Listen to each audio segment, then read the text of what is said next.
So here are some videos from the beginning of my riding experience. So here is a video of me and my first lease pony, Olive. Here I had only been riding for a tiny bit, and here was my posting trot that I'll pick up in 1 minute. You can tell that my steering is a little lofty here.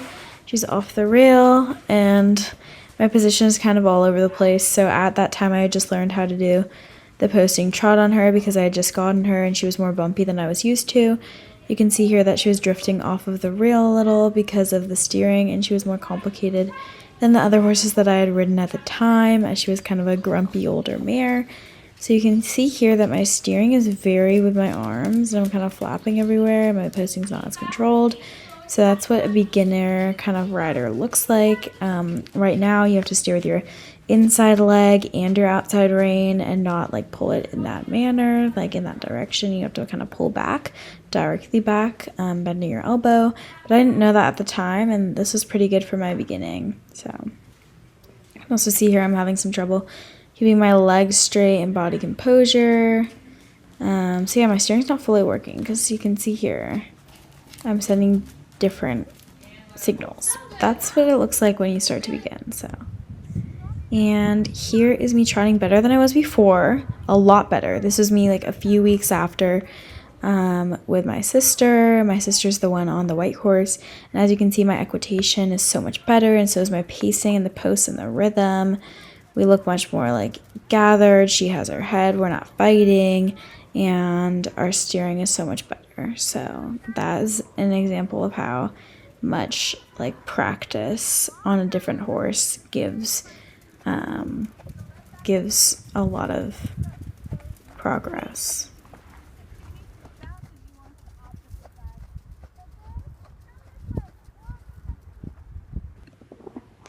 So here is my second pony, Ty.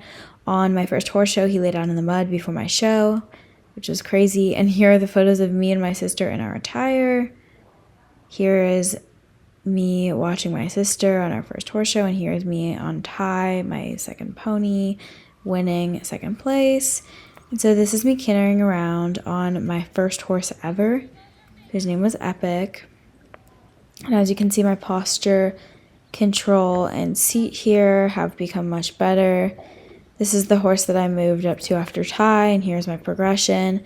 This horse had a lot bigger canter and a lot bigger size, and so my leg was kind of swinging a little bit more. He was much faster, very smooth though, but you can see my body composure is a little not there. I think I was also I hadn't built up that trust factor because he was going much faster than I thought, or than I had previously experienced at the time, so my body's a little bit not used to it. Here's me leaving the stall after getting Omar ready, and here's my little sister, Lola, also leaving the stall with her pony, Laddie. So my sister and I used to ride horses together, so here's us spending quality time with our horses, and as we're leaving the stall. So the next video is me doing a dressage pattern, which we did in the winter with Omar to work on our flat work while it is extremely cold outside. As you can see, my control is much better because I'm able to change my pace very quickly between the designated dressage markers in the arena. So as you can see here, I'm switching from a posting trot to different gaits. I'm posting around the corner, and then I'm trying to change it to become more collected and more like slow, and it's sitted here across the diagonal. So I'm changing pace and showing control, and then I'm changing back to a walk, and then straight into the canter. Back to the trot. Yeah, so it's just all about pace changes and all about control. So here I'm much more controlled than when I first got him. And so this shows like evolution of like posture and control throughout the years.